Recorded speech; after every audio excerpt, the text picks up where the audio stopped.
Okay, we have Pam here. Dave, are there any other people waiting to get in? Someone called Matthew is just joining. Yes, okay. Matthew, yeah. Good, good. Okay, we'll give it another minute or so, yeah.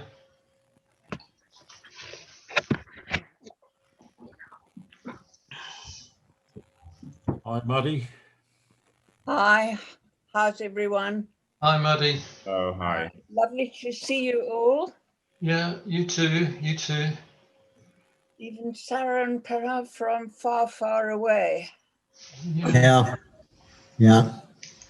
And Bob Archer, it's nice to see your name as well. Haven't seen you at a WIN meeting for a few weeks, I think.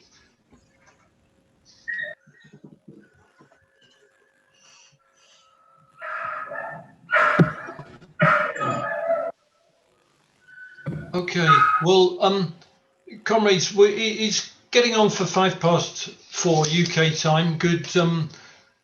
Good morning if you're in the United States. Good afternoon and good evening, or if you're in Europe, Africa, or Asia.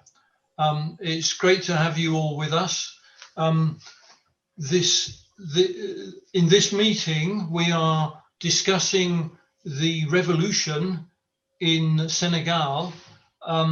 We are very privileged to have with us Ousmane Diop, who's been a WIN supporter for a number of years, and he is on the ground in Dakar as we have this meeting.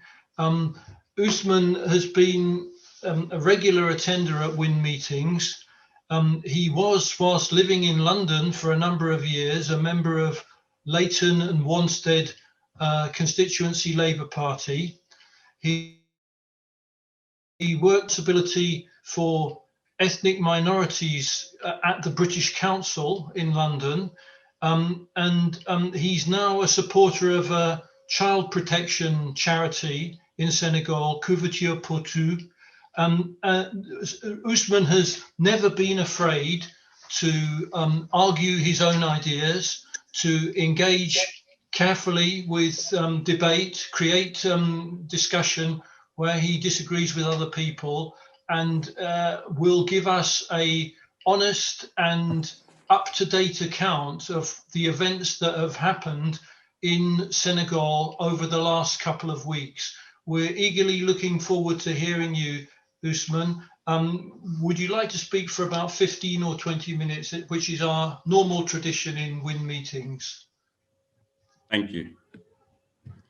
Thanks, Ed. Over to you. Thanks, Ed, and thank you everyone for allowing me to speak. It is an honor. Just like Ed said, I spent the last 12 years in London and doing all kinds of things, working for the British Council, working for the British Parliament, with the Met Police at some point, and yes, you might be thinking of all four big UK institutions, but yeah. Unfortunately, that's what my career in the UK has been just after my education.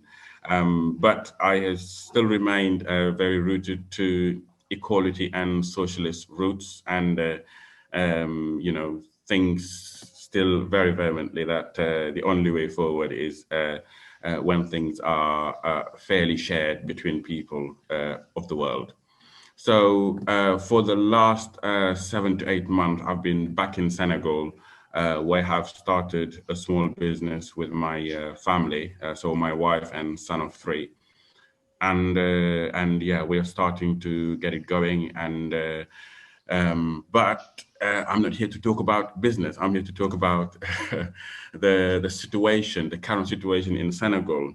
So something that some political analysts say has never happened in the country, or even if they say has happened, I would all agree that had never happened in this scale, just happened a week and a half, 2 weeks ago, which was an uprising at a scale that never really happened. So I am aware that some of you might not be familiar with Senegal because a lot of you are English speaking and Senegal is Francophone speaking. So I thought I would just do a quick 1 to 2 minutes presentation of Senegal, key facts, so we know exactly what we're talking about and where we're talking about in the world. So Senegal, key fact, it is basically in the African map, the most western part of the African continent. And it starts what you call in geography the Sahel region, which is south of the Sahara Desert. It's basically south of Mauritania, which is again south of Morocco. Most of you will know Morocco, of course. It is west of Mali and then north of Guinea and Guinea-Bissau. In the west of Senegal, you have the Atlantic Ocean. So basically that means we have about 700 kilometers of coastline. Senegal in financial figures, and just rough figures really, 16 million people, not a big country. GDP 23 million, again, a very small GDP country compared to the US, 18, 19 trillion dollars, France 2.5 trillion dollars, Nigeria 376 billion dollars. We are at 23 billion. So really, we are one of those struggling countries around the world. Key facts on politics. The country got its independence in 1960 from France, and then was run about 40 years by the Socialist Party until then we got an alternance and then was run by the Liberal. In those first 40 years, the big really markers were big interference of the World Bank and the IMF, which a lot of you will remember. And then since 2000, liberal parties have been winning elections and working together. And it basically means a lot of wealth has been created since 2000, but also inequalities have just widened a lot between people. You have, very, very, very rich now, and people in the countryside and in villages really struggling to get ends meet. The economy again, struggling economy, but and again held by foreign money, mostly French, obviously, because during the colonization they were the one holding the wealth. Therefore, after independence, they continued hiring people. So a lot of French businessmen, men and families are still here. And about the early 2000s, the Chinese joined, and now they are amongst the biggest investors.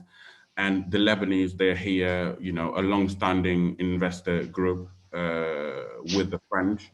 And then very, very later on, the Indians. So you have here now big companies run by Indian corporations who have also joined the race. Now, enough talking about Senegal geography and figures. Let's go straight to the uprising. So basically, what generally happens in Senegal is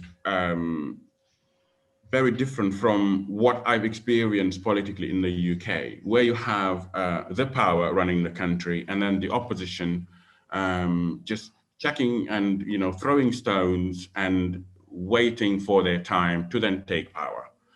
Mainly what you see here is there is the power would be held by a group of people, and then as soon as they get to power, most people who would call themselves from the opposition would make ways of working with the power, whether it is to get into the government or to get into other institutions. But that's basically a massive generalization, but that's what generally happen. So it's been rare to see an opposition leader, as this guy we are going to talk about, losing elections, but also not working with the power, deciding to basically stay in the opposition and make his way or their ways as a group into power when they have the opportunity. So currently, his name is Ousmane. Same name as me, Ousmane Sonko. He is seen currently as the main opposition leader, and has been for the last 7 to 8 years. Very new into the political arena, and really loved by the youth, and I would say the middle classes, who basically see Senegal as a country that really should be taken from the grief of corporations and these professional politicians, if we may call them that way. So he's very popular currently in the country. But a few weeks ago, he was basically accused of rape. Went to a massage salon and a couple of times, and then was accused of rape, and the whole thing basically was out in the news, and discussion started. Now, very soon, of course, it took a big political flavor, because the state decided that they were going to politicize it so that they could get rid of a very, talkative guy who is here and making investigation, talking about whatever they're doing. But he also knew how much weighting he had in the political arena, so himself decided to use it, to politicize it, in order to not go to jail or whatever. But anyway, my position is that they have both politicized the whole thing. Whether it is true or not, the courts will tell us later on. But the day that he was basically invited by the judge to come and answer the question, he was making his way to the main court, and suddenly the prefect. Now I don't know, Ed, how you say prefect in how do you say prefect? Is it prefect? Is it something like? He's the administrator of the town. Yes. Exactly. Yes. The mayor. Exactly. The mayor. You could say the mayor in English. Yeah. Well, we have the mayor. We have another one called the mayor. But yeah, let's just call him the main administrator of the town. So he basically stopped him and asked him to take a route that they had devised for him to go straight into the courts.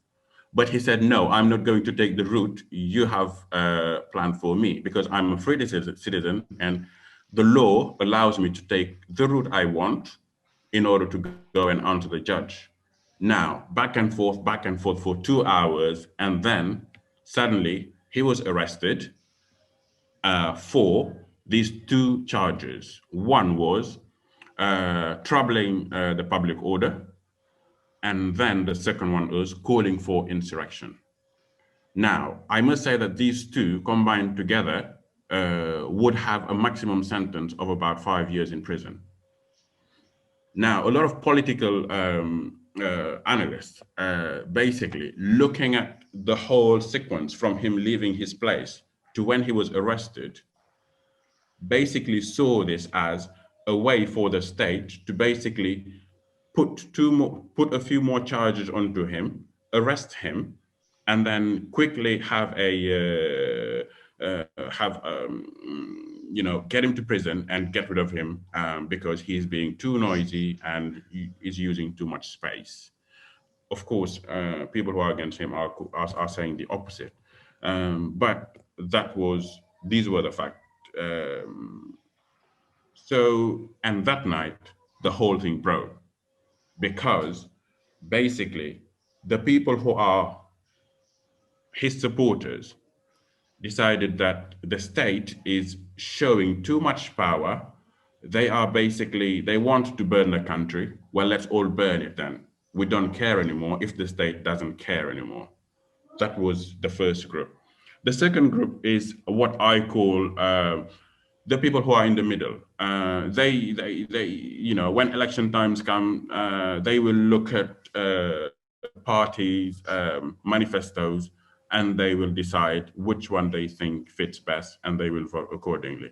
Now you have a big fringe of those people who basically have been really poor really disenfranchised and having had little opportunities in life, being promised so many things by many government, and none of those have been delivered to them, have just seen an opportunity to basically go out in the street and basically just show their anger. And they basically went out, those two groups basically went out in the street and burned everything. They basically blocked the street, they fought with the police, and for about 4 days, you had the police fighting with these people in the street, where they basically burned, blocked every street, burned anything that they saw as, what shall I call them? Basically, big corporations that have the French backing, if that makes any sense. So basically, big corporations from France, really. And that means Auchan, that is a big supermarket. That means Total, who is the Shell equivalent of petroleum. Even a BP was attacked, and they basically burned them to pieces.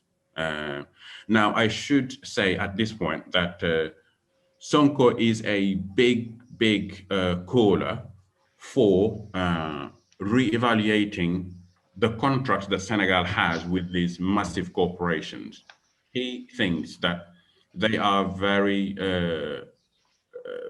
basically devious contracts, and that the Senegalese, Senegal as a country is not winning too much from these, and that big corporations are just running this country, and that should stop. So that means a lot of the people behind him are very much anti-corporations, anti-capitalist, of course, but anti any big corporations generally coming from France. Yeah, that is something to remember. Now, going back into the burning and the uprising, it basically went to a point where people were saying, well, we have now reached a point where the army might have to take things over. Now, that would have been a first in this country, that the army got involved in anything. The army has always been very institutionalized, but very much working with any government that's been here. They've never had to do anything that we were thinking about. But luckily they didn't have to, because the main establishment, which is of course made of main politicians, main traditional leaders, but main religious leaders, all started calling for peace, seeing each other, calling each other. And I think after the 4th or 5th day, things starting settling down. And of course, with a few promises on both parties to basically keep it cool and go and speak to each other rather than burning the whole country. Because it's very easy to start it. You'd never know when and where it's going to lead you to. So after 4 or 5 days, things stopped, and then people started talking again. Now, at this point, also, I should say that maybe some of you are thinking, oh, but what about the rape charges? Did they? Well, yeah, they freed him to go, but they only dropped the 2 extra charges on him. The 2 charges they wanted to basically get rid of him definitively. But the main charge that started the whole thing is still pending.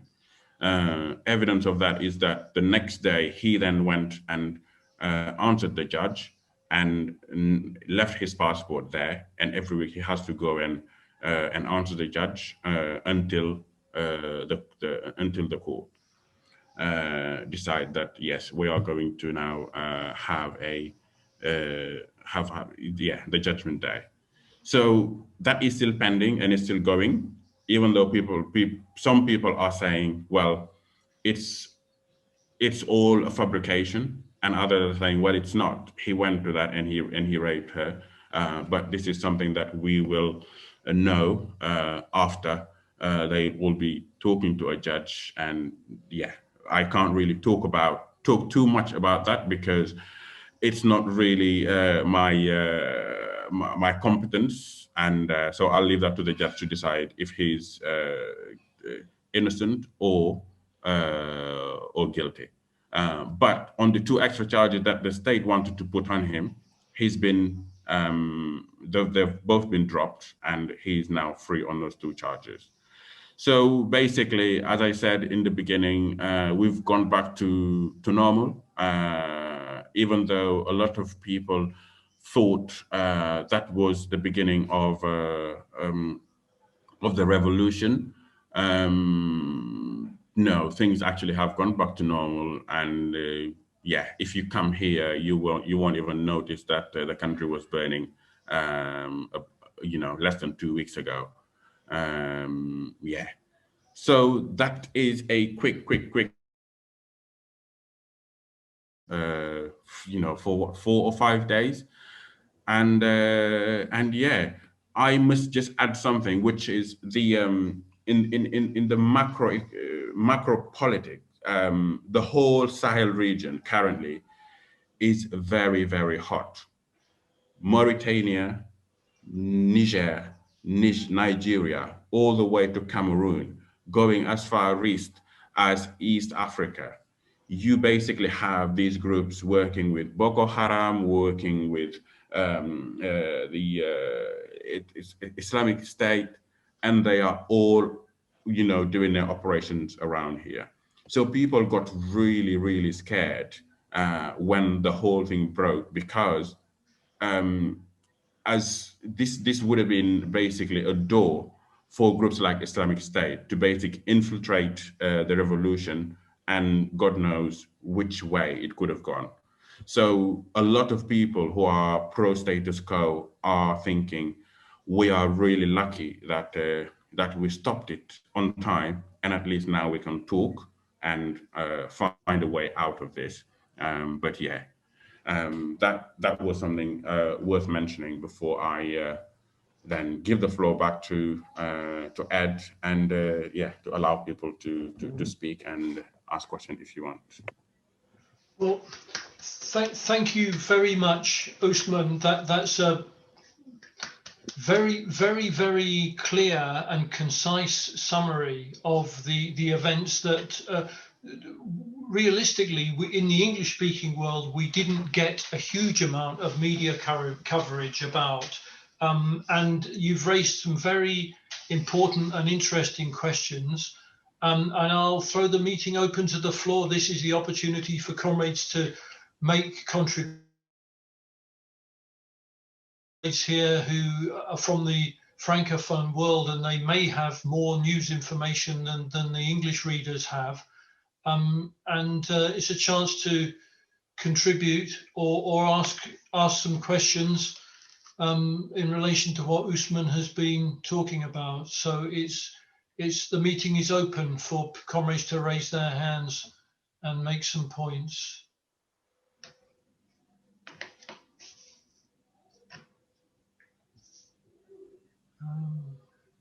Oh yeah, okay. You've got, is it Dominic? Is that Dominic's hand up? John. Okay. Oh, can you hear me? We can hear you. Yeah.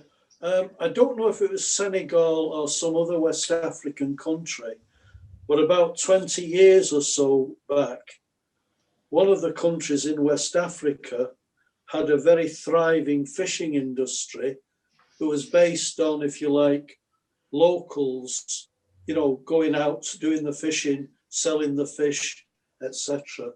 And the government of that country, I don't know if it was Senegal, sold off that fishing industry to a big multinational, possibly from Ireland, where they had the sole fishing rights and therefore destroyed what was a thriving indigenous industry. I'd like to know, was it Senegal or Mauritania or one of the other countries in West Africa?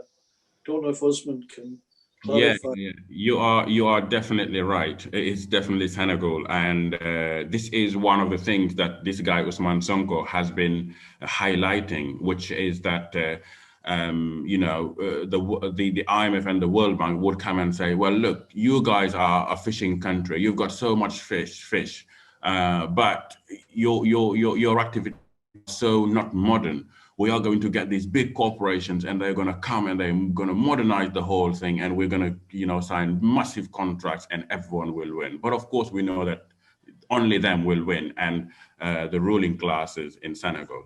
So basically, these contracts you're talking about is contracts with the EU, which has been really, really bad for a lot of the countries in West Africa, including Senegal. So yeah, and this guy Ousmane Sonko is really against it, and this is one of the contracts that is on his list that he's going to come and look at. Which is why he's not much liked by big corporations, because they know once he take this country in his hand, a lot of those contracts with multinationals are going to be redone, and Senegal will basically probably have a much bigger part in those contracts. Okay, Ousmane, I'm going to ask you something now. Have you got a notepad? Yes. Because I know you're brimming with enthusiasm to make your contributions to this meeting, and they are very valuable. But in the tradition of WIN, what we normally do after the speaker has spoken, we give a chance for a number of comrades to develop discussion. Please keep some notes, okay. And towards the end of the meeting, I'll call you in. You can respond to all questions and develop some of the ideas that comrades have raised. Okay. Right. So the next contributor in the debate is Olivier.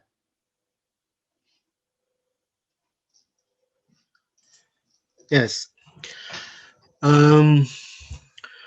One of the main issue in Senegal today is the fact that the political workers movement disappeared on the 20 last hours since the end of the political reign of the Socialist Party, because there are now since 20 years the same model. The power in place go to steal all they can through the state power, and at the end people are hungry. There's explosion. There's a saver with appearing and with taking power with the support of all the opposition, including the left parties. So what happened when Diouf was replaced by the leader of the PDS,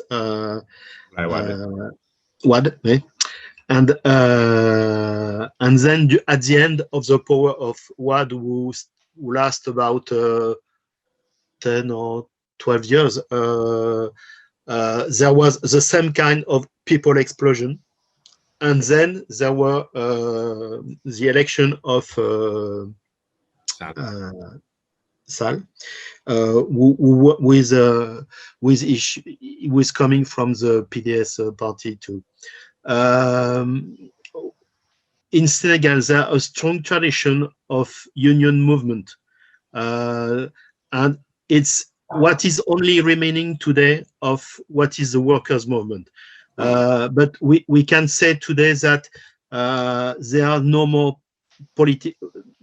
real political left party with mass influences. There are some survival. There are fragments from the Stalinist party with PIT, Party for Independence and Work and Labor, and with actually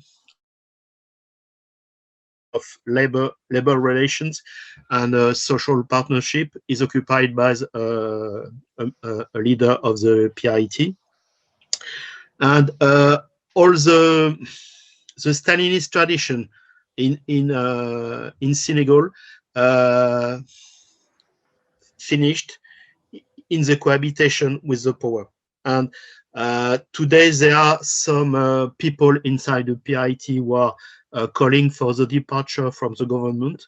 It will be a good thing, But I think that at the present time, the best is to start from the union movement, from who are independent and who has a quite strength to be developed a lot more. Thank you, Olivia. Next person in the discussion is, if I'm reading the name right, it's Till, LFI. Welcome to the meeting, Till. Yeah, hi comrades, and thanks for the speech. I'm a member of the League for the Fifth International. I'm from Germany. Last year, I think there was a rather big mass movement in Mali against the rigged elections there. And you also mentioned there's a very significant instability across the Sahel region in general. And I'd like to ask you, maybe you could explain a bit more about the broader background for that.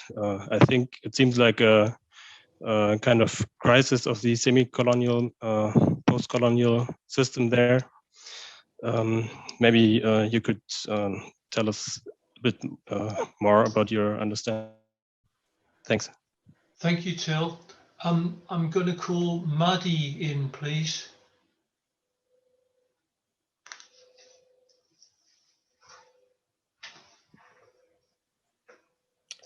Right. I pulled up 2 maps of Senegal to help us position it. Can you see? Not really, but can you possibly do a screen share? I don't know how to do that on my phone. No, I would have to hand you over to Dave, our technical wizard. I can, yeah, I don't even know how to send it because it's an app of maps. But let's see, maybe this one is better on the other phone. Okay, we can at least see an outline of the shape of West Africa on that one. Perfect. And then I'll make it bigger now that you've seen the outline of West Africa so that we can see where Senegal fits in. They want to sell me restaurant tickets. Can you see that now? Yes, we can see. We can even see the peninsula in Dakar, where Ousmane lives. Oh, wonderful. That was all I really wanted to do, to try and position Senegal in Africa for everyone. Thank you. Thanks, Maddie. Are there any other comrades wishing to make a contribution? I'm going to ask a question while no one else has got their hand up. You said, Ousmane, that there were in your description of the different layers in society, you said that there was some sort of, there were the people who were actually running the demonstrations and being active, and then there was a kind of middle group who kind of looked on with some sympathy, but were also a little bit worried about the possible consequences of it going too far, and perhaps some far right or Islamic fundamentalists getting a foothold in the aftermath of that movement. With that, I'm interested in that middle group. Are they urban, or are they rural, or are they both? And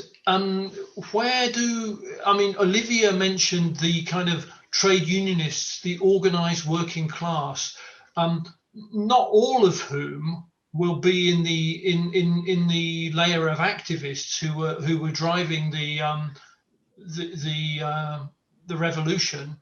But how does this middle group fit with the organized working class and other layers of society? And Yeah, that's really my question. Yeah. Well, the first. Usman, Sorry. just Yeah, like everyone else's question, please make a note of it. We'll come back to you. I know we'll give you plenty of time, Usman. I know you're itching to say some stuff, but we've got Felicity with her hand up. Hi, Ousmane. Thank you very much for that report. It is fascinating. Can you tell me what role women played in this rebellion?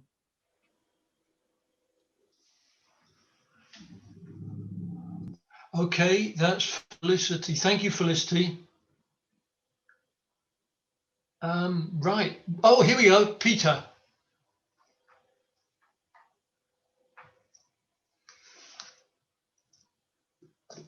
Oh, Peter, we can't hear you. Peter, we can't hear you. You're still muted.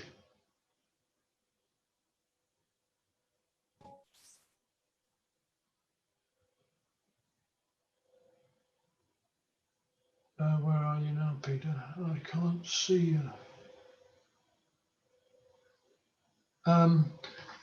That's okay. Peter, yeah, we got you now. We got you. Right. I'd like to ask Ousmane, how close did Ousmane Sonko get to the presidency in the 2019 election? What was the result?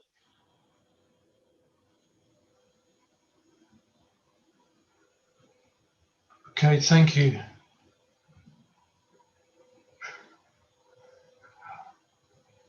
Okay, Ousmane, so this is your opportunity to respond, because at the moment nobody has their hand up. So come back on those questions, and then maybe it'll promote some more discussion. Okay. So Could I just ask one question first? Yeah, go on. Go on, Roger. Yeah. I have to admit, I did not know very much about Senegal until the recent events came up. And what I really would like to know is, I mean, it seems to me the individual issue of whether Sonko is guilty or not on the charges is one issue, but obviously the point is that presumably was the occasion for the uprising rather than the actual issue itself. I mean, I of limited research I managed to do into it, I see that there is it's been the most considered the most stable country in West Africa up until now. But the in the recent period, well, first of all, that the corporations and the former French colonial power still exercise a stranglehold on the economy, perhaps more so than to the extent that is the case in other countries of Africa and of West Africa, and that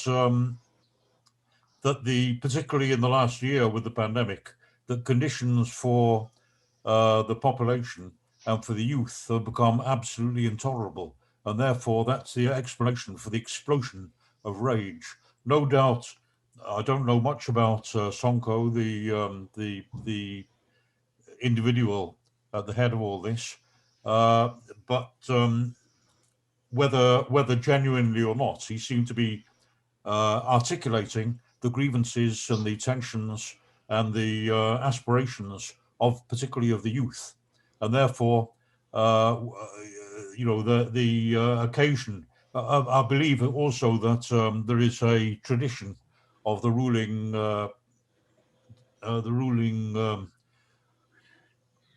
authority, if you like, in Senegal, that opposition leaders have in the past also been prevented from standing as candidates against the incumbent on the basis of legal charges. So it may be a ruse or it may not be. And in any case, it seems to be it's been interpreted as that by the youth who are unemployed and who are in a desperate situation. So you say that the situation has died down now, but what do you think as a perspective? Do you think, you know, team can ride out this storm? Do you think that there are new explosions in store? Just generally, what is your perspective? Yeah, thanks. Any other comrades wanting to add anything or raise any questions? Okay, Ousmane, have a go at those questions and we'll see where it takes us for further discussion. Yeah. Okay, so starting from Olivier's first, no more political left movement and workers' alliance. Yes, that's true. That's true, because you know the Socialist Party was the first party to run the country from 1960 by Abdou Diouf, just like Olivier mentioned. And well, not Abdou Diouf, Leopold Sedar Senghor was the first president, and then left power to Abdou Diouf, and they were all socialists. But these guys really couldn't put in place any real socialist agenda because it was still a very young country that needed to be bound together, to build a nation. So no money at all, and at the same time, you had IMF and the World Bank also basically trying to kill off anything that is owned by by the people. Hence, a massive privatization going for over a decade. We all know about that in the 80s and 90s. But then that meant when people, got tired of that, then they said, well, look, these socialists are just useless. We don't want them anymore. We've got to try something else. And so they decided to go for liberalism. That was Ablaye Wade. And of course, it brought about a lot of wealth because he opened up the country, invited, all new investment, hence the arrival of the Turkish, the Chinese, the Indians later, to the United States, to come and compete with the French. But of course, that meant then the death of anything that was basically workers' movement. Because even when the Socialist Party were here, there was a real big stronghold in, making sure that the workers' movement was really on the ground and didn't play a big role in how the country was run. But still, they had a lot of voice, whether it was from university to political parties to companies, businesses all over the place. But Ablaye Wade came, and it was just the death of it.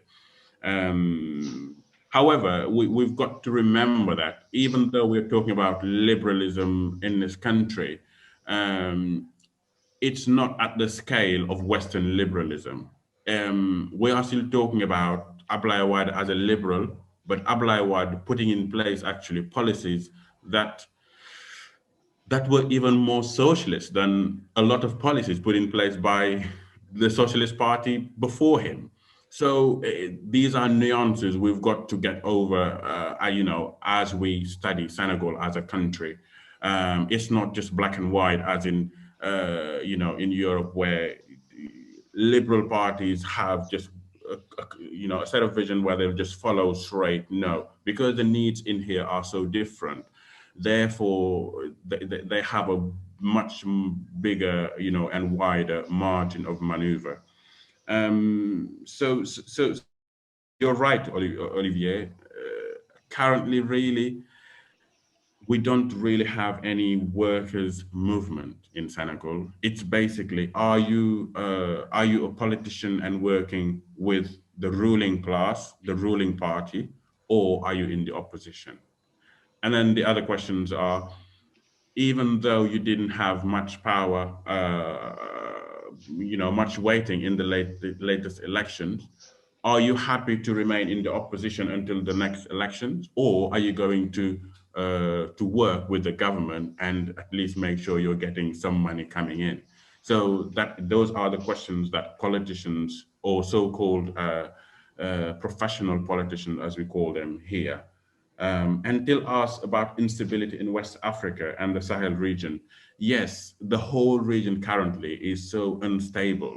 And even our biggest economy, which is Nigeria in West Africa, even Nigeria is struggling with Boko Haram.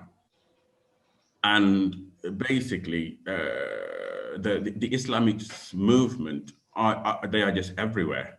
Yeah, they're coming from the north, and they're just spreading, and they basically waiting for any uprising to basically infiltrate and try to hijack the movement. So when the thing was really at its paroxysm, a lot of the authorities started talking about jihadism and all of that. They might have information around that. We don't, because of course, because they are in the power, they have all of that data. But that's what they started talking about, and people started getting worried, really, because all of the neighboring countries of Senegal are basically unstable or semi-unstable. Mali, as you said earlier, has had at least now 10 to 15 years of instability, from president coming, prime minister dying, to even an imam going from nowhere to being the most prominent opposition leader in the country. That only happens within that kind of context, really, where the main institutions aren't being listened to and do not play any big role in the country anymore.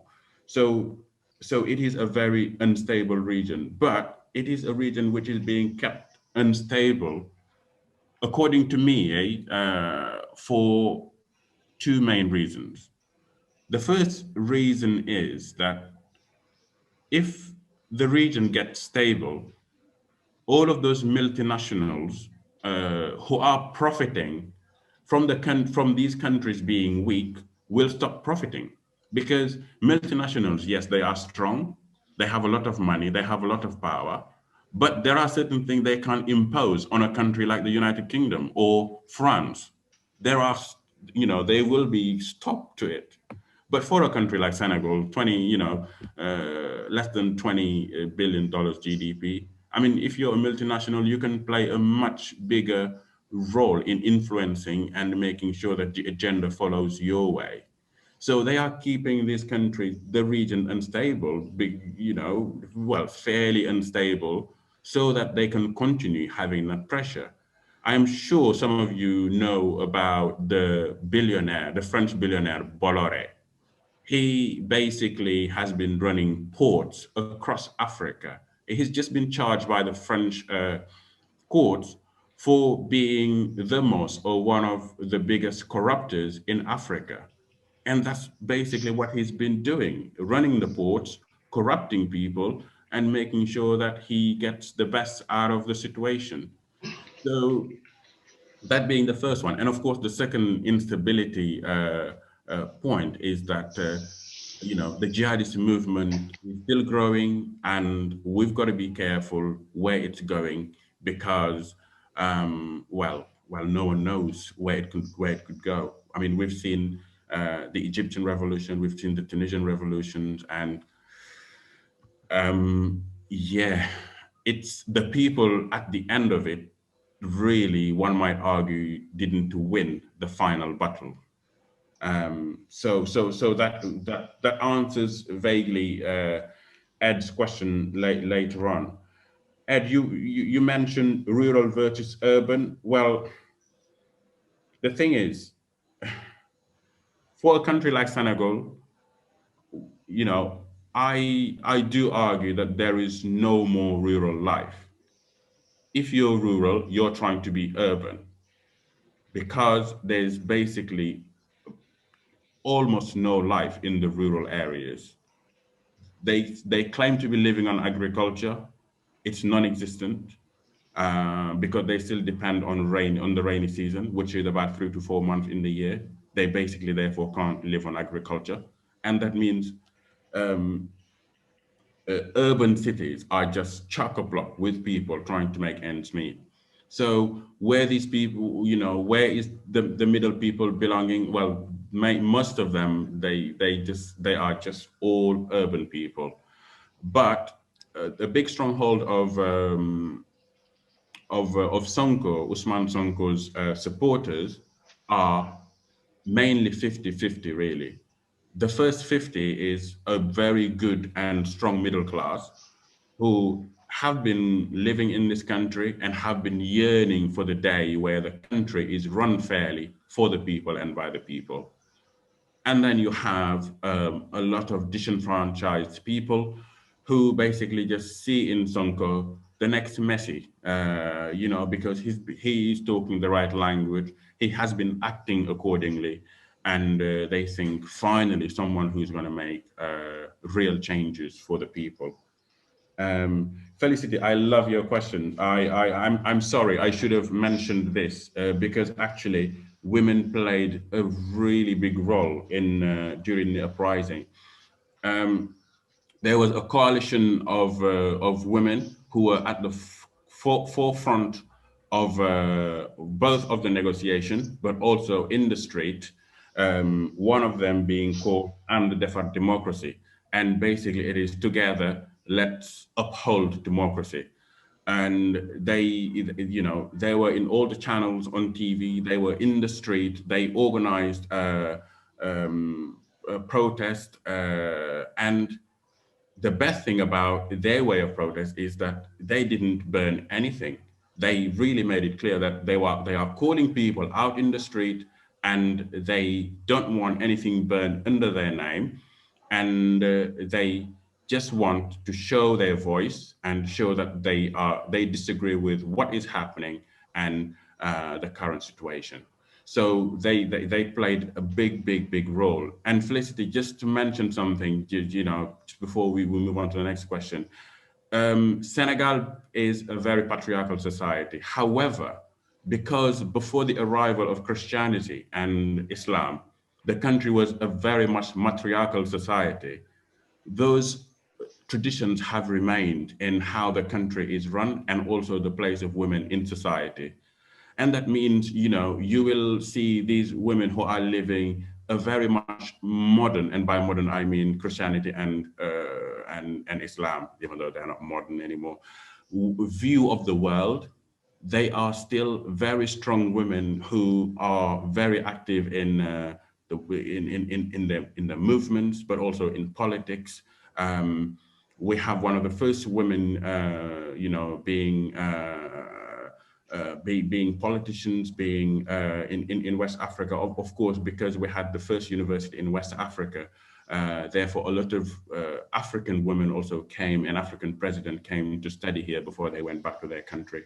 So yeah, a really big stronghold of women leaders, absolutely, that needs to be highlighted. And then the two last questions, I'm conscious of time now. Peter, you mentioned Sonko's place in the election result. Yes, he came actually third, but because the guy who came second later on joined the president, that means that he becomes then the main opposition leader. So the first guy is a liberal, the current president. The second guy, Idrissa Seck, is also a liberal, another guy trained and made by Abdoulaye Wade. And then comes Sonko. So those two are now running the country, the first two, and Sonko then becomes the main opposition leader. So that's basically how it stands currently. And then Roger, yes, my perspective, well, I think, as we said, the rape charges are still pending. And in the next weeks, in the next month, I hope we are going to know what actually happened. And there will be a judgment. And yeah, so let's hope that they stop instrumentalizing it and politicizing it, because it really doesn't help anyone. We just need to happen. And if he raped her, then he needs to pay for it. If he didn't rape her, then he needs to continue his career. But what we don't want, as people like me who are who politically aren't for the running president or for Sonko, we just read the manifestos and decide on election day. What I don't want is for his career to be over because he's been charged with rape, even though it was all fabricated. So So basically, we need to know whether he did it or not. And if he did it, I would be the first one to put my hand up and say, fine, you go and pay. But if he didn't do it, then he needs to continue his career in politics, because currently, if you basically take him out of the political scene in Senegal, I am telling you, I would have no hope for the country. Okay, Ousmane, thank you very much. You say you're conscious of time. In fact, this meeting is scheduled to go on for about another hour, so there'll be plenty of time for further. If you have points that you were kind of, shortening, there'll be opportunities for you to come back again. Olivia has his hand up. Olivia, please add some more to the discussion.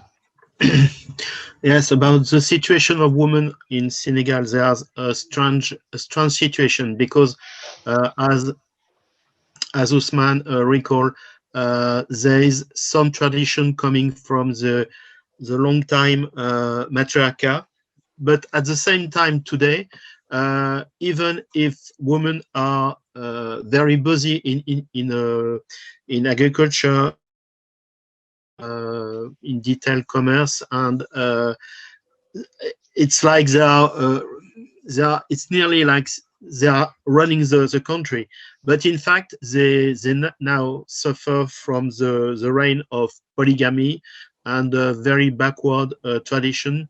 So it's a mix between a very active woman and a social context with very backwarded, and there's some kind of feminist tradition since the 30-40 last years, but I think it should be encouraged to have more independent women movement to defend the material and the civic rights of women, and it is a big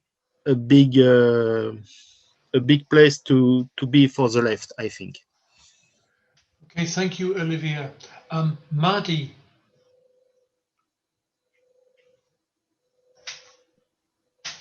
Yes, I want to return to this rape charge, because, I mean, if he did it, it's serious. But equally, we've seen how rape charges have been used politically to silence people that are uncomfortable. Perhaps the most obvious one is the man who started WikiLeaks. Julian Assange, who was in Sweden on the west coast in Gothenburg, spent I don't know, night or 2 or 4 there, and subsequently charged with rape, which he claims was mutual.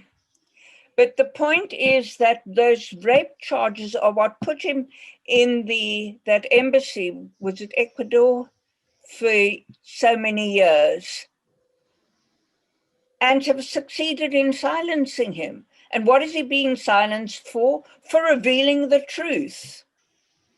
It's a very easy way of manufacturing charges against someone you don't like if you have power.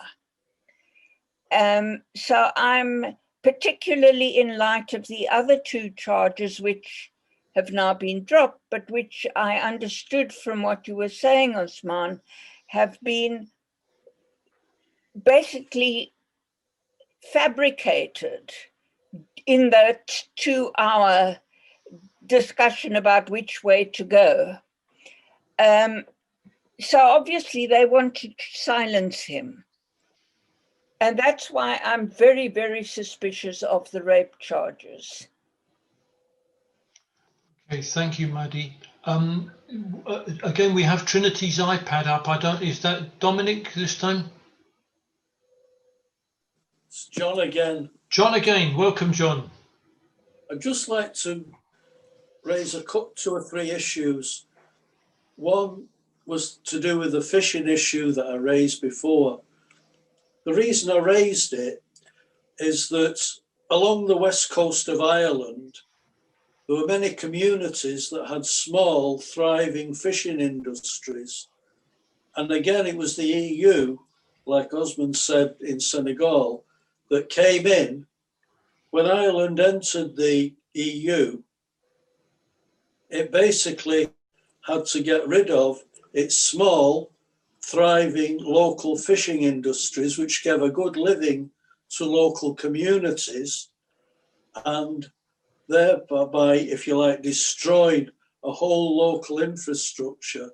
And what took over was big factory ships, now off the coast of Donegal, that had a huge, if you like, fish stock. You had these small communities making a good living for the local population. And then you had factory ships that came in and basically totally overfished the area, that now you have quotas and you have all sorts of marine biologists trying to protect fishing. And I think the same happened in Senegal, where you had a thriving fishing industry that gave a good living to the local communities along the coast of Senegal. And what came in were big factory ships. And in fact, one of them came from Donegal, and they fished out the area and have left it in a mess.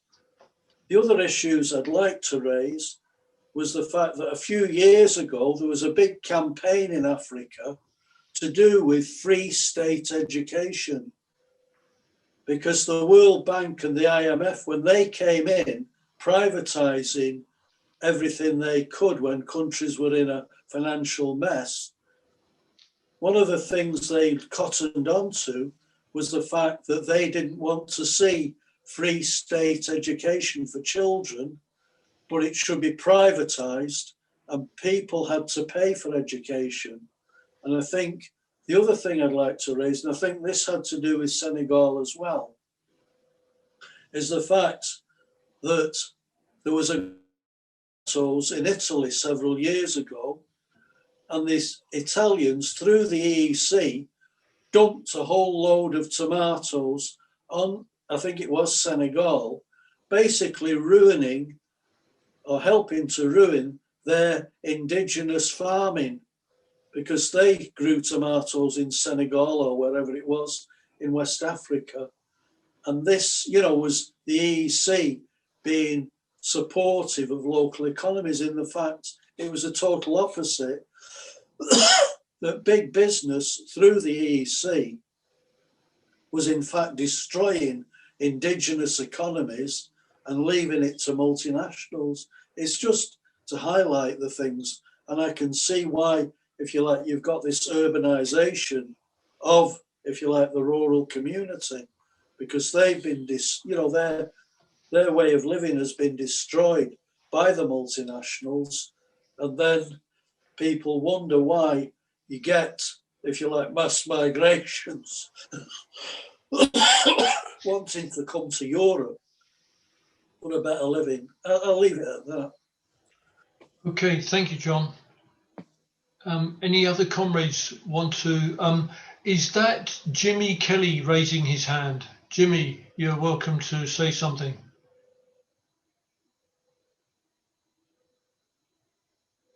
You're muted at the moment, Jimmy. You're muted.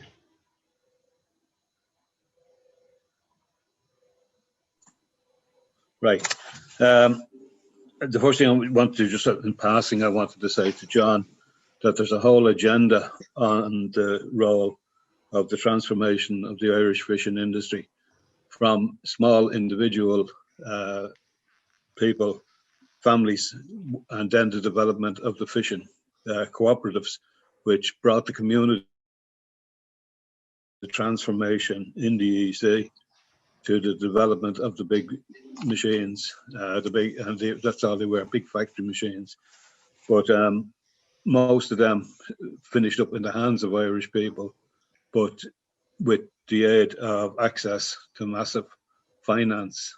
And it was really the banks and the loan companies that made the real profits out of it.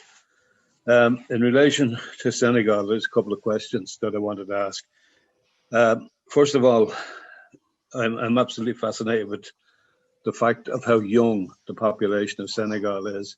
The figures that I was looking at showed that 60% of the population approximately are under the age of 35, and 90% of the population are under the age of 60, 65. Like, that's exceptionally young. And running through that, there seems to be a problem of massive female illiteracy. And I'm curious as to why that should be in a young population in this day and age.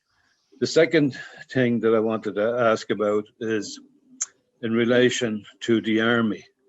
The army, there's an option of 2 years voluntary conscription or 2 years compulsory conscription. And the question is how popular that conscription would be among the youth, and whether or not the army officer caste could rely on that army in the event of an insurrection by the people, because you're going to have young people in uniform facing young people on the streets of their own generation and probably from their own neighborhoods. So it seems to me that there's a recipe there for a very fragile army. And the question there is whether those people, those confidence and the competence to stand up to the officer caste. The next thing I wanted to mention is it appears that most of the industry in Senegal is extractive. It's either minerals or agriculture or resources of the ground of some form.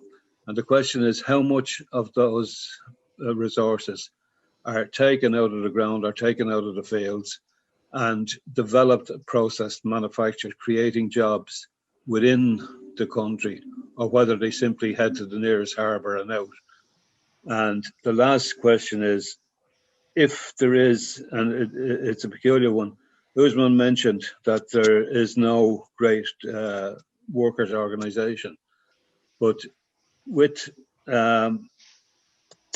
such a young population, and with even with the economy based on extraction, you're still going to have a working class. And the question there is whether or not there are a trade union, there is a trade union structure, and if so, what is the nature of that structure, and how well does it reflect the young population? So I'll just leave it at that. Okay, thank you, Jimmy. Other comrades wishing to make a point. I've got. I mean, I noticed that in the meeting there are one or two comrades whose first language is French, and as this is a discussion about a French-speaking country, if anyone wants to say something and they prefer to say it in French, there are enough people here to ensure. I know Bob Archer translates very well. Ousmane can probably translate very well. And I certainly have often made efforts to translate. So if anyone wants to make a contribution in French, please feel free to do so.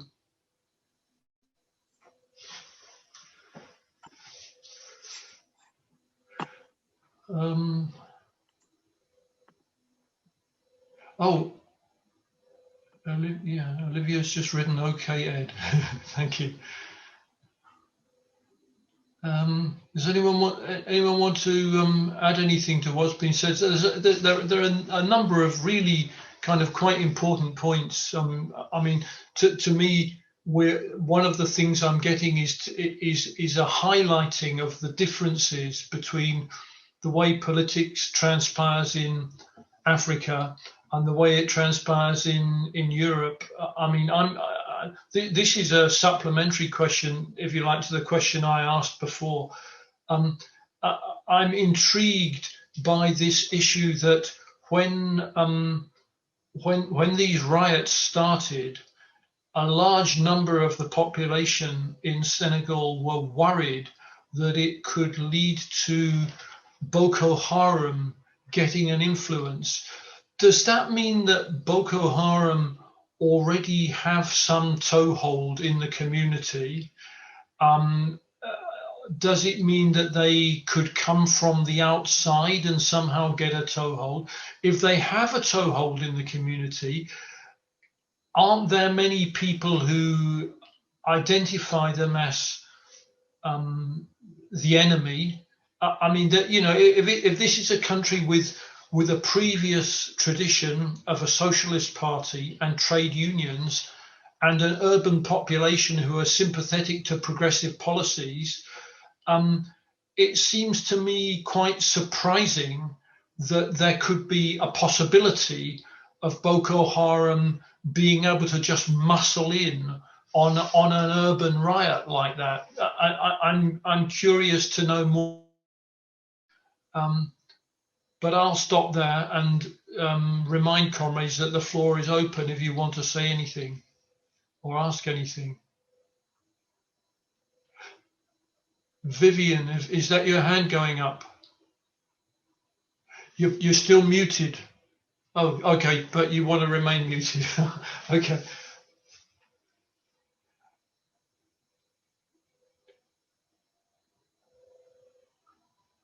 Right, I'm going to hand the floor back to Ousmane for a little bit. There's a few more questions there. So say some more, Ousmane. Respond to what's been said, and there may still be time for further discussion after that. Yeah, that's cool. Actually, Ed, I'm going to start with your last questions because it kind of still sets the tone really and gives you that macro environment. So a country like Ivory Coast, which is the second biggest economy in West Africa and the first in West Africa Francophone, or a country like Nigeria that is the first economy in West Africa, and the first or now second economy, sometimes first, sometimes second, fighting it over with South Africa in the continent. If those two countries are struggling, one with Boko Haram and the other one with a basically war that went over 10 years, I think a country like Senegal, which is a struggling economy, basically would not recover from it. And we've seen so many examples like Mali, like Niger, who basically just needed one small crisis and the country was divided forever and they never managed to recover from it. And I suppose that's what the Senegalese people have been noticing in the region and don't really want to happen here. Now, Nigeria, currently every month, every other month, every 3 months, you will hear that Boko Haram has attacked a school that they've taken over, 20 girls, 50 girls, 200 girls, taken over in the forest, blah, blah, blah. And anything, what are they doing? Well, yes, they are in the region. They are in West Africa, and they are being funded by Islamic State and by all of those Islamist organizations who basically are here, not officially in West Africa, but they have come with their traditions, what they call their values, and they think they are closer to countries like Senegal, which let's actually remember that Senegal is 95% Muslim, even though it's a secular country. It's 5% Christian and 95% Muslim, still secular country. So the Islamists, when they come, they are taking those figures and they're thinking, well, 95% Muslim, they are brothers. Whatever we tell them, they'll believe us. But there is one key point they forget, which is that in Senegal, we have a very different kind of Islam. It is an Islam that was based on mainly two Senegalese-based schools who basically went out, learned the faith, but brought back what they call a Senegalese version of Islam.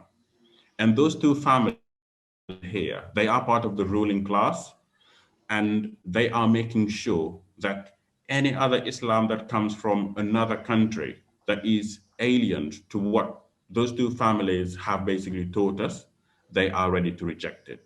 And that's why, you know, again, generalizing a little bit more,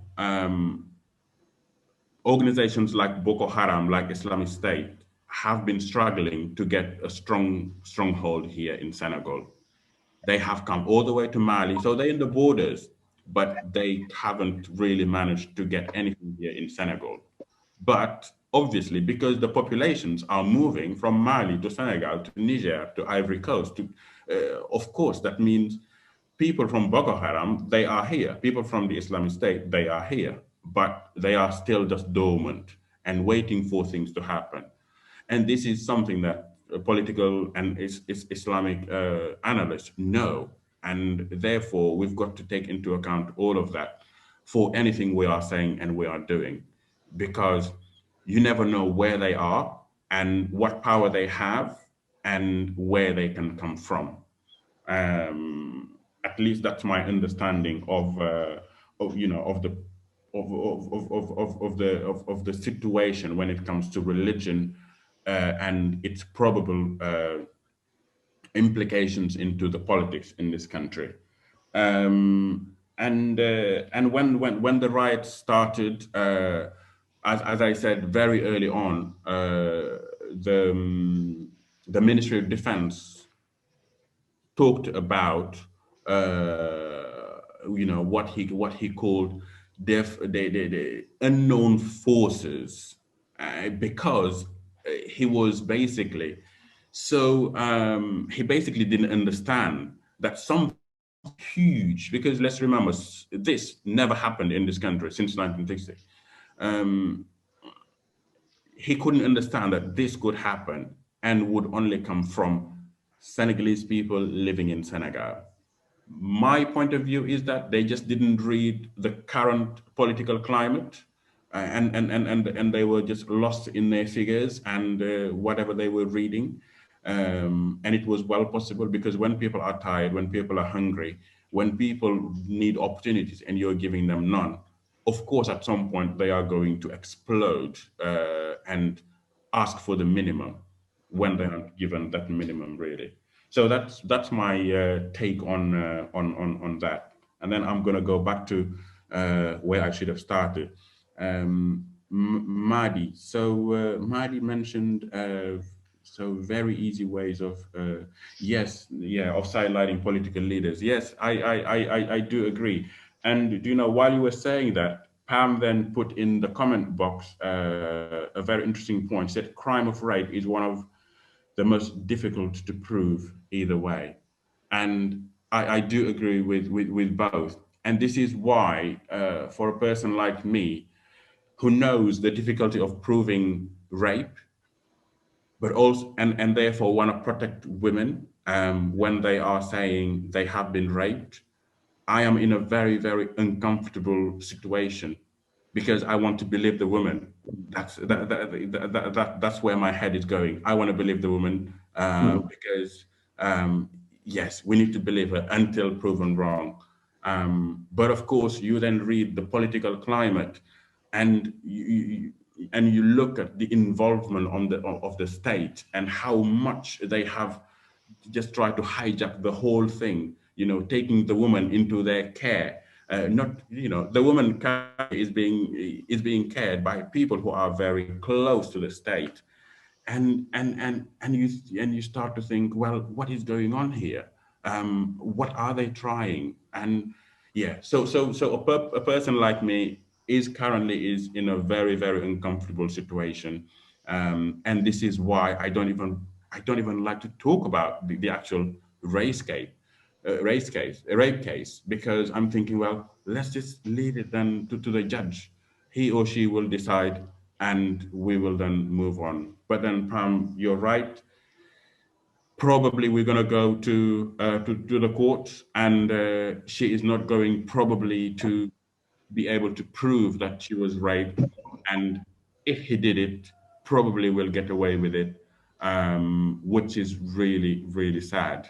But unfortunately, that is a global situation. That is a pandemic really in the world, and I can only just hope that we can find a solution to that one day. Um, John, you mentioned a very few points there. All of them worth spending an hour. Actually, John, the situation in Ireland, in those years, and the situation in Senegal in the last 10, 15 years are very similar. I remember writing my dissertation a couple of years ago, and writing on child protection issues in Senegal. And I did do a lot of research around child protection issues in Ireland. And it seems like Ireland and Senegal are just kind of Western and Southern counterpart. And you could basically learn each other's story from the other one. And it's very interesting, from fishing to child protection issues, from education and how it was played out, in the youth and all of that, and the tomato dumping that you talked about earlier. It was a very interesting case. Italy, but that's what the EU has done. The EU has been, depending who is talking, great for a lot of European countries, but as we know, it's just another hand of capitalism. It tries to prop Europe, tries to prop Western to the detriment of many other parts of the world, especially here in Senegal, where basically there's been more and more pressure to privatize, to basically sign good contracts for Europe, and basically the fishing industry is just dying and dying and dying. And you mentioned a very interesting point there. When I hear in Europe the far right talking about immigration, my only wish is just to ask them, well, why don't you talk about to the EU and tell them to let our fishermen, our farmers, you name it, the list is long. Why won't they just let them do what they want to do in their own country rather than bringing here international corporations? Because the solution of that interference is that more unemployment, people going from rural areas to urban areas, and then the next stage is leaving the urban areas to Europe. That is just that's yearning into the better life that anyone has in the world. So yeah, Pam, I think I've already your comment there. Yeah, Jimmy Kelly, you mentioned 60%. Yeah, it's over 60% of the population are 35, and people call it a bomb that will one day explode. But it is actually the kind of schema that you have in the whole West Africa. Sometimes it's even more in countries like Niger, where the average the average child per woman is about 8 or 9. Do you imagine? It's really horrendous, and it's a bomb, and people know this, but instead of working with that population, number one, giving them the right education, number two, training them, number three, coaching them into taking over the country at some point, no, they are so busy working and dealing with corporations to further their power and their stronghold in this country. It's really, really sad. And female literacy, as you said, yes, it is another big bomb which is here, but at least it's much better, because even though there is big illiteracy on women, which of course should be highlighted and solutions should be brought about, but at least women are doing much more within the economy than those men who basically are waiting for opportunities. You basically see, when you go to rural areas, you basically find women, and they are the ones who are basically keeping things in there. They are organizing themselves into small NGOs, organizing themselves into small production, development and production companies, and whatever they are getting from the farming, they are trying to transform it. They are trying to reinvest it. So they are basically the one who are keeping the rural world going, while their youth are all dreaming of coming to the urban areas, and of course later on going to Europe. That's basically the kind of situation you have. You mentioned the army. Is it very popular? It is. It's very popular against amongst the poorest and the most disenfranchised. The army is made of two categories, and they are very distinct. One is these guys who are very disenfranchised and who are going to come within the army and make their way up, bit by bit over the years. And generally, they would be coming from very poor neighborhood, as we know, and that is the generality in the world. And then you then have the what I call the 2 or 3% army officers. Now, those people are generally middle class or upper middle class, who would follow the same education as me until they have their baccalaureate or their degrees, and then they would do a 1-year training either in Senegal or in France to come back as officers. And those are the ones who are running the army. So you have a massive divide between those people who are running the army and the basically troop on the ground. Now, one thing to highlight about the Senegalese army is that it is a very, very Republican army. It's never tried anything against the Republic, and it's always followed orders from the Republic. And it's the chance we have had within this region, that we are, of course, we might be divided if we continue that way, but at least until now, you will not find that huge division within the army, or even if there are, they are very slight divisions, which is not really a big threat on the army and therefore on the people. And if there were an uprising, I don't think that the army would basically kill people. That's that's just a belief, knowing who are in the army and where they come from. But I basically believe that they are not going to be the army. They are not basically going to be the army like the Burma army. They would basically probably be behaving like the Egyptian army in the time of the uprising. At some point, they would go with the people. But I might be proved wrong if that situation arises.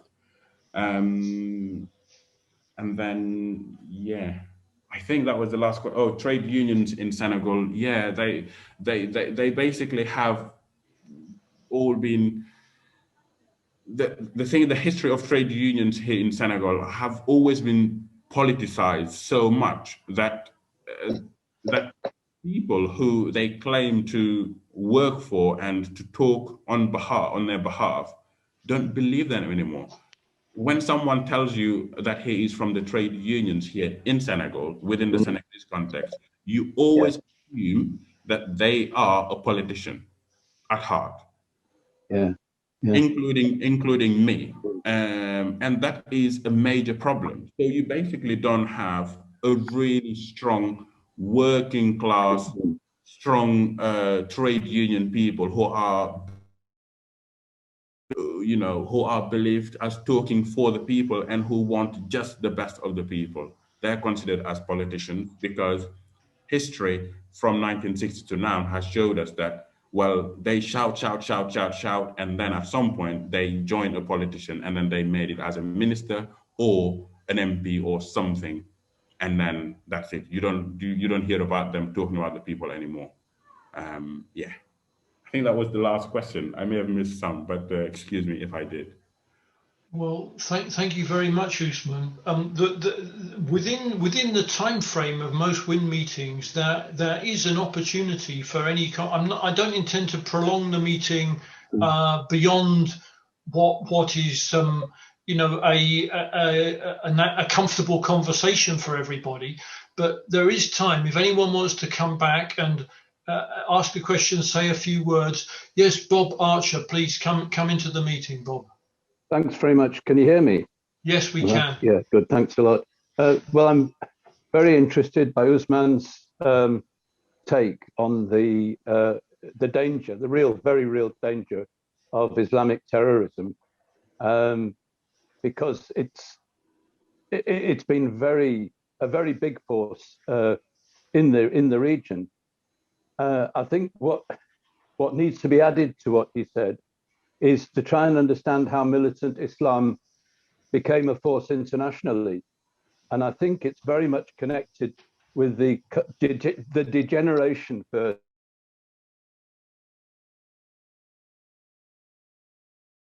that looked towards the Soviet Union for their inspiration, towards the Stalinized Soviet Union, I mean. It's that degeneration and collapse which opened a space for militant Islam to emerge. And what you've said about Egypt and Libya and Syria too really demonstrates that. I mean, the point you made about the Egyptian army is very interesting. It's in that sense, it's very like the Senegalese army that you described, because there's an oligarchic group at the top, which is an economic, political source of power. And of course, there are a lot of very ordinary Egyptians. And we know that there was a moment when the fighter planes were going over Tahrir Square, and they were instructed to rocket the demonstrators, and it didn't happen. Yeah. It was a really dramatic moment. But as soon as that movement won many of its demands, and elections were called, the presence of the Brotherhood absolutely sabotaged the situation. And it means the generals are back in control. So it's a very real consideration. I just wanted to draw out a few other things that comrades have raised and that resonate. Question of fisheries. In Namibia, the fisheries, because of the nature of the coast there, the fisheries were already very highly organized and very industrialized. And workers had, over the last decades, previously, got one very good trade union recognition and conditions on the fisheries vessels. But in the last 20 years, that's been at the same time, this big Icelandic company came in and corrupted the government, bought prime ministers, presidents, ministers, and paid them off and fished first of all, fished the stocks into almost, into a real difficulty. But they also undermined and destroyed the rights that workers had in the ships. And the result was a 3-year-long general strike by fisheries workers in Namibia. And they hit the very problem that you've also mentioned about the trade union movement, that it was seen, it had changed. It had been one of the most powerful trade union movements in Africa, but it had degenerated since liberation and become a platform for getting into government politics. So these fisheries workers had to learn how to fight on their own 2 feet. And in fact, because of the fish rot scandal, they were able to force the government into a corner. They've now got their jobs back, and they're on that basis fighting. But the common feature of imperialism in these countries is the corruption of governments and the way that it's corrupted the workers' movement too. And it's only just, I think, we're just starting to see recovery of the workers' movement on an independent basis, certainly in Namibia. But so those are just some thoughts that arose from listening to the very interesting discussion this afternoon. Thank you, Bob. Anyone else would any other comrade like to add anything to what's been said so far in the meeting?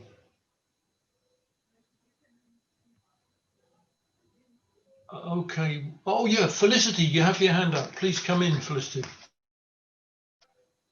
Still muted at the moment. Still muted, Felicity. Sorry. Can I say to Ousmane, please do continue with the position you've got of believing the women, because the situation that, the thing about that, I mean, look at Boko Haram. Boko Haram is an assault on women. It is, it is using that assault on women as to break the communities, to break the spirit, to break the women. Those girls were never, what, about 35 of them were ever came home from Bring Back Our Girls, despite, the whole world being in uproar about their kidnap.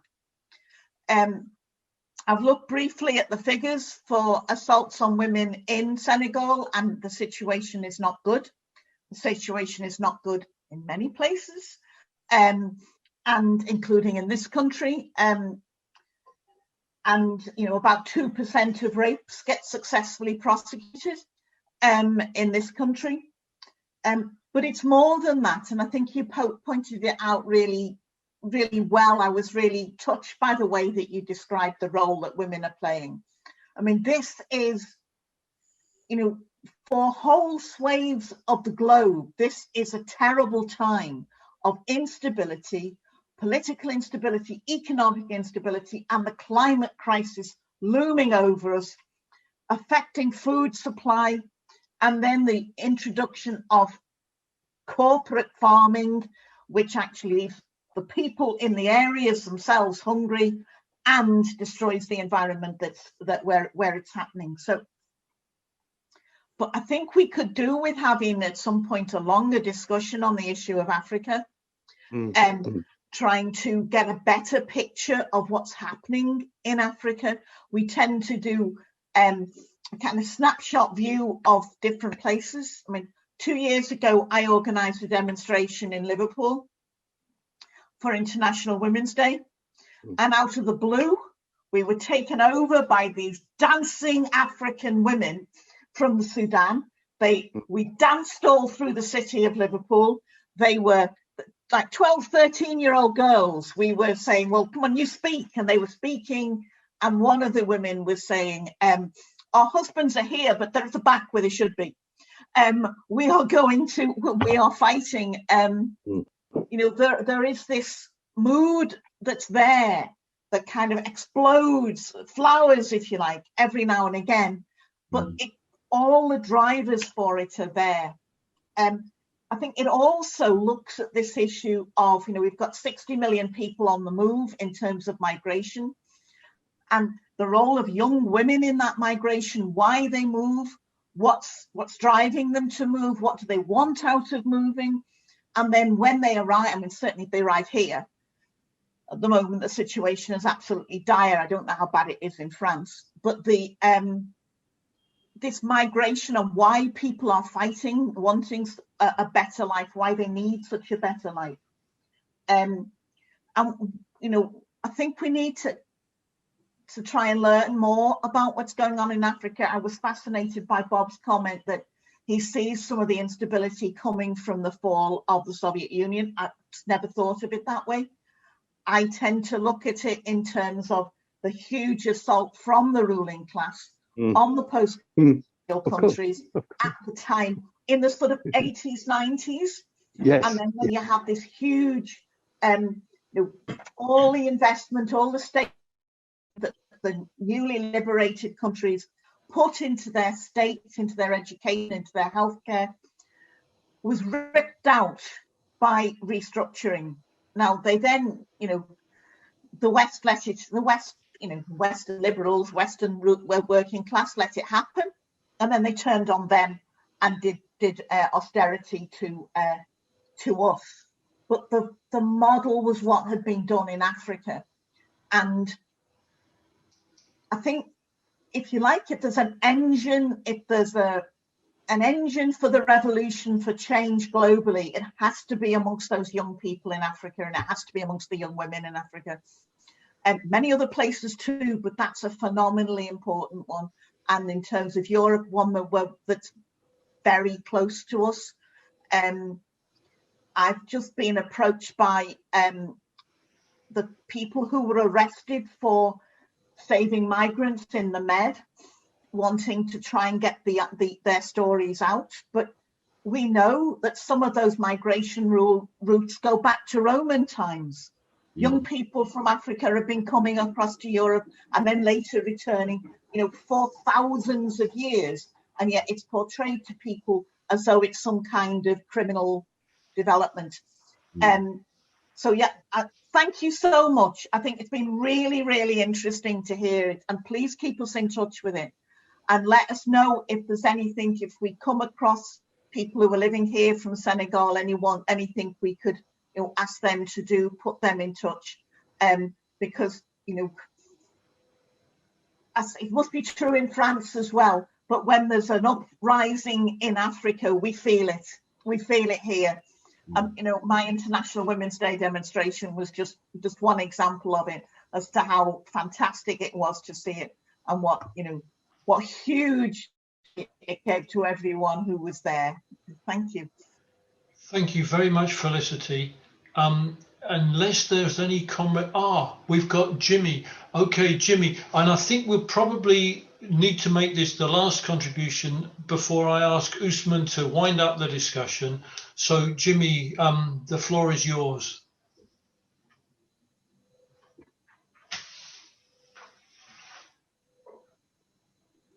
Oh, you're still muted, Jimmy.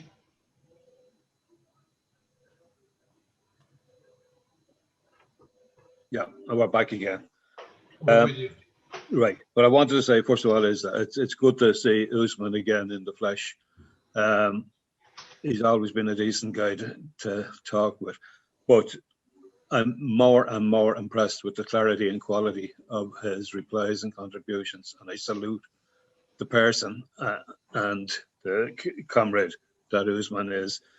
What I want to do is run back on a couple of points regarding the economy. One of them is I just wanted to go sideways a little. In the mid-70s, I worked for a company that was based in Whitehaven, Cumbria. They had a small unit over in Ireland, and I worked in that one.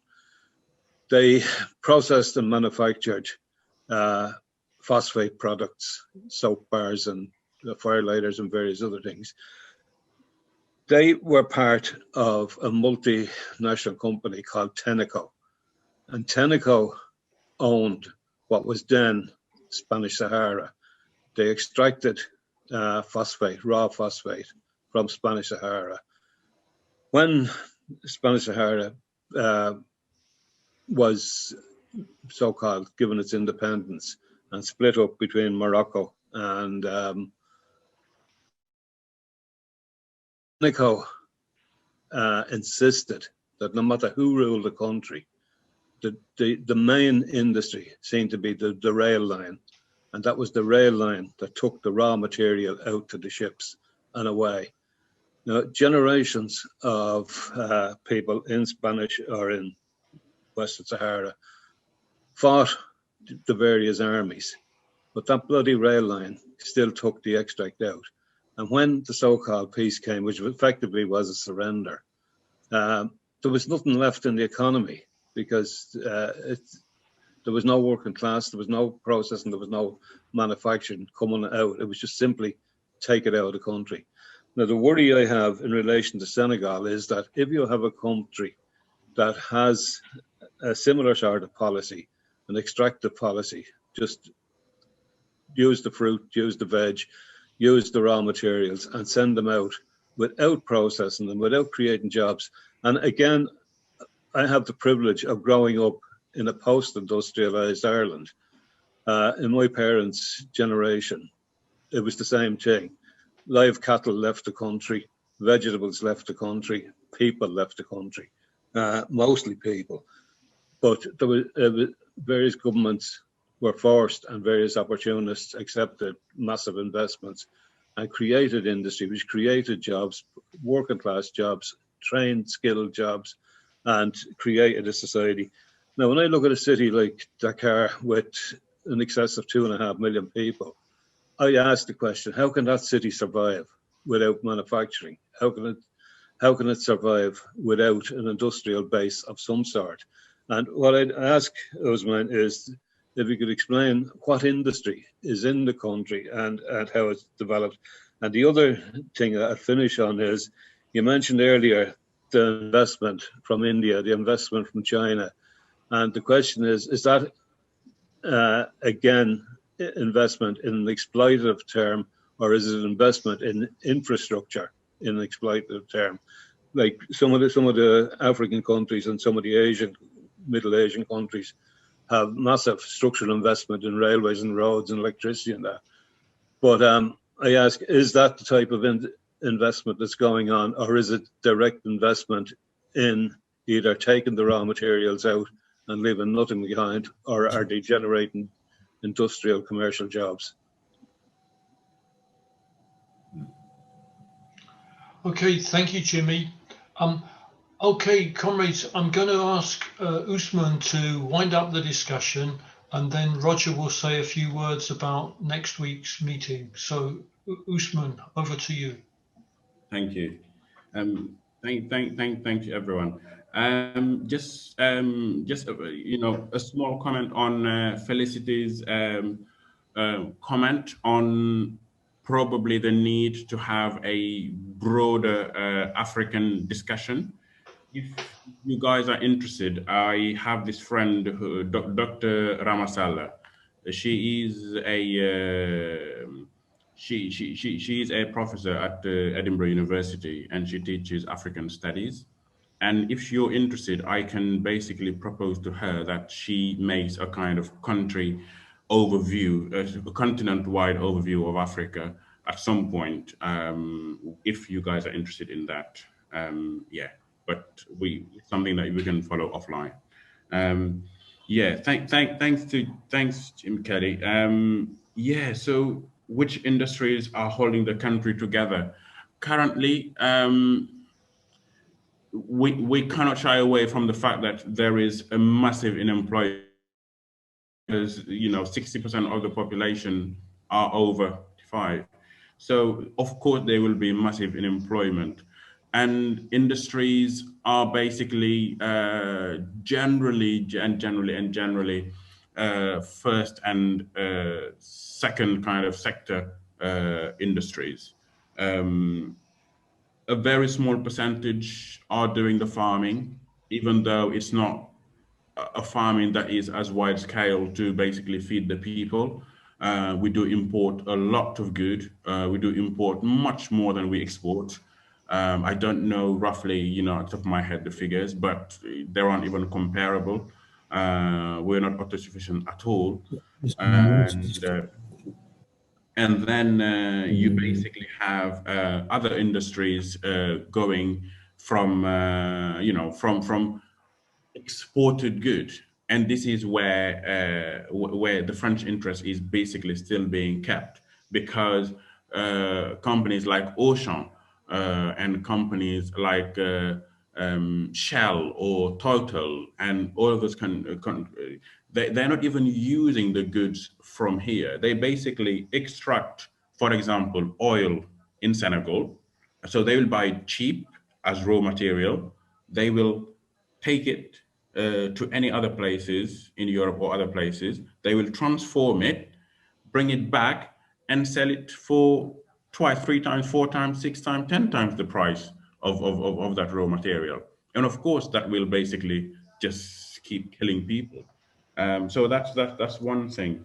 The other thing is these investments that you mentioned, you know, from the Turkish, the Indians, and what kind of investment they are. They are very varied, and they vary from basically infrastructure programs, of course, because they are much easier to do and organize corruption.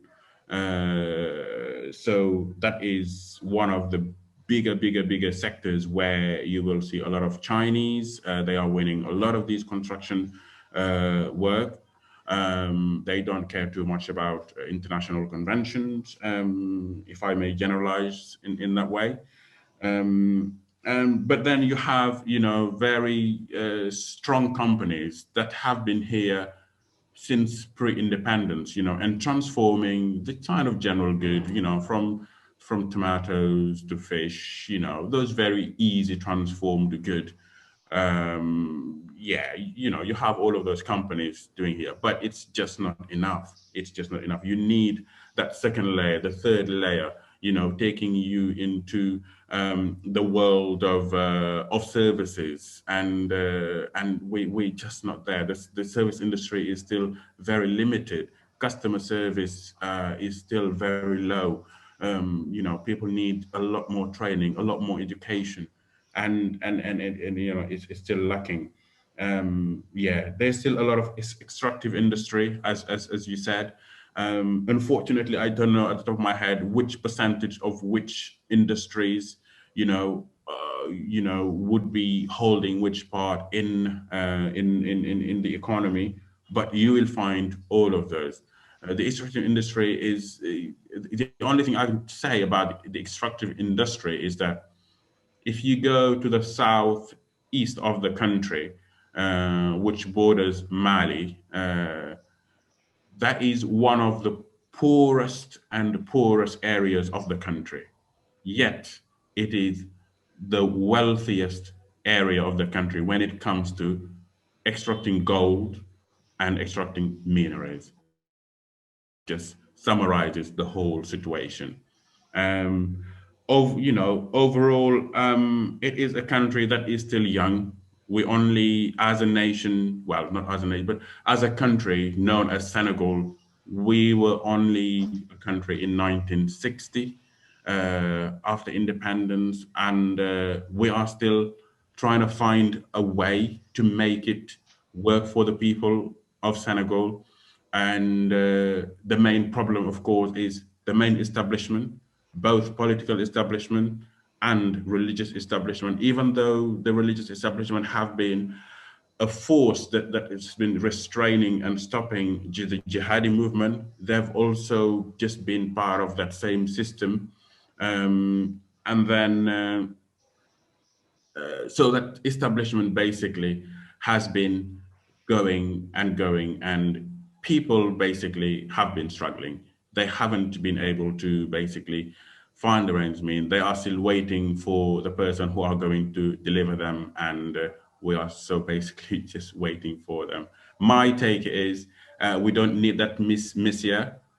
We just need to work on strong institution and basically set companies and a big thriving industry where people can go to work, be proud of their jobs, and each one of them in their own corners participating in the development of the country, rather than waiting for the messiah. Because even Sonko, even this Sonko, who is being seen as the one who's going to change it, actually, even if he got to power, my strong belief is that he is going to make him change a lot of his thinking and his doings. So rather than waiting for the messiah, maybe we should more think about playing our own role in our little corners and making sure that we have strong institutions and which will give us that fairness in the country and potentially that development that we've been yearning for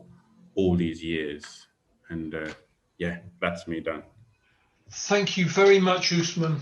I think that's been a brilliant contribution, really carefully thought out and well presented. And we're very, very grateful for what you've, for the points you've made this evening. It's over to Roger now, who's going to say a few words about next week's WIN meeting.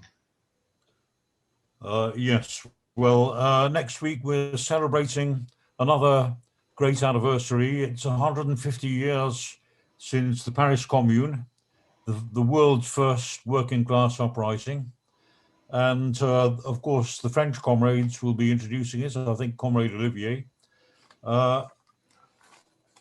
They will be speaking in French. We will have translation available. I think Ed will translate for us. Thank you very much, Ed.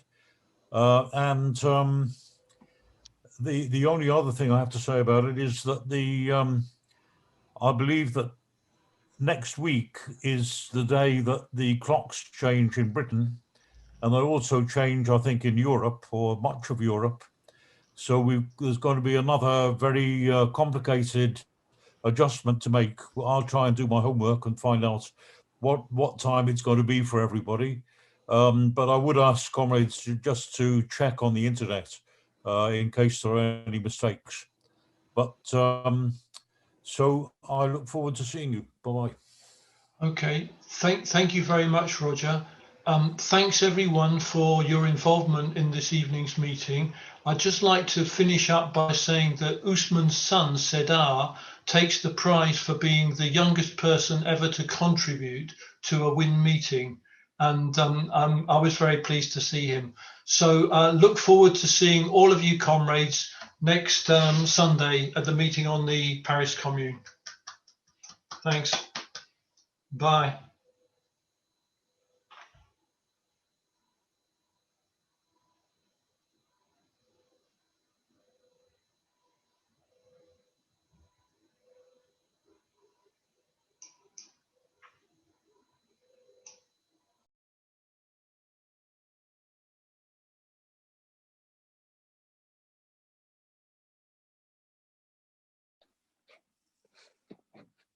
Okay.